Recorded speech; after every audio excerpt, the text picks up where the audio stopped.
Namaste, dear friends.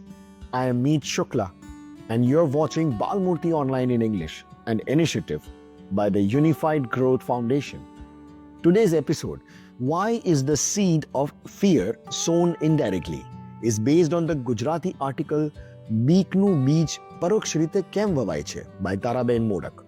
It reminds us that while many parents may avoid directly scarring their children, fear still finds its way in through punishments, careless words, ghost stories, even the way we show our own anxieties at home. The article urges us to notice how these seeds of fear are planted silently and how deeply they can shape a child's world. Let's have a look.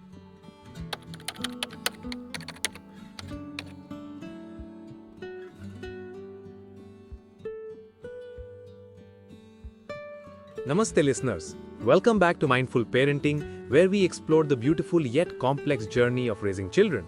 I am your host Rajesh, and joining me today is my wonderful co-host Priya.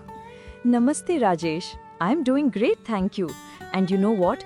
Today we have such an important topic to discuss. We're talking about something that affects every single child in our country. How fear gets planted in their innocent minds, often without us even realizing it. Absolutely right, Priya.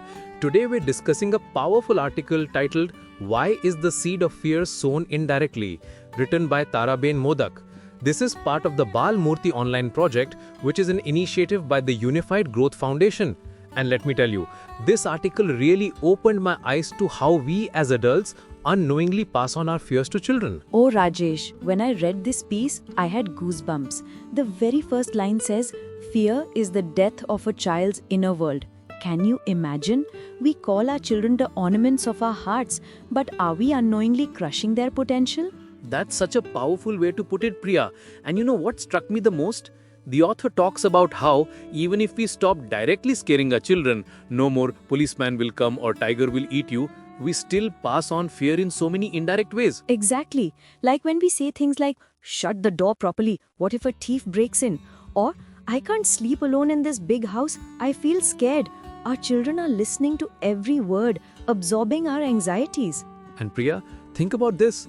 When a child sees another child being punished, shouted at or scolded, what happens? Even innocent bystanders develop this fear that adults can become dangerous. Their little minds register this and fear settles deeper. That's so true, Rajesh. And what about our love for dramatic storytelling?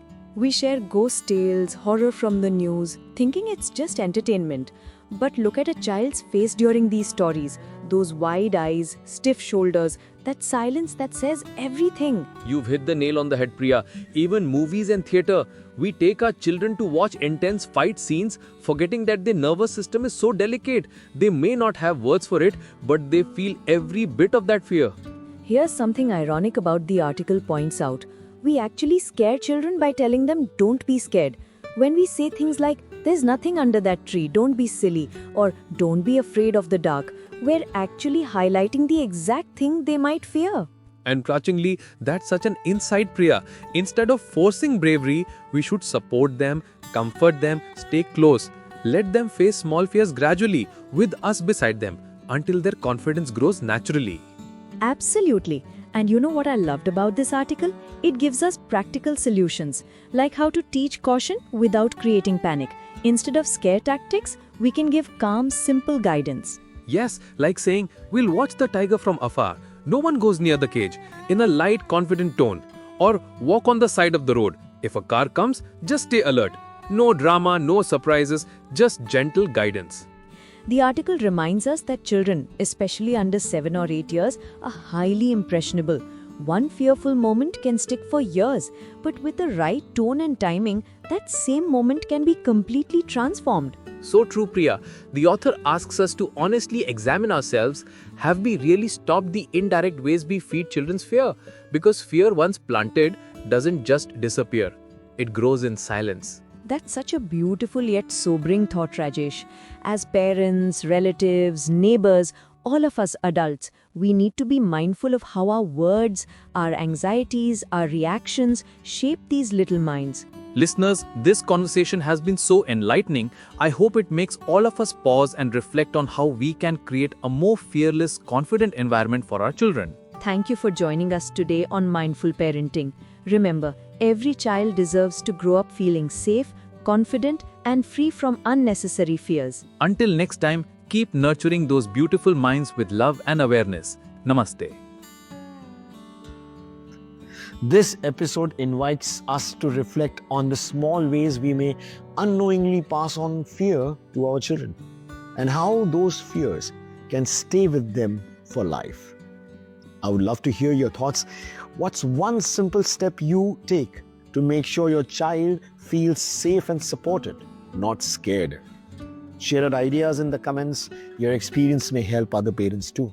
And don't forget to like, share, and subscribe to our channel. Follow us on our social media handles and visit our website for more such meaningful conversations. Namaskar.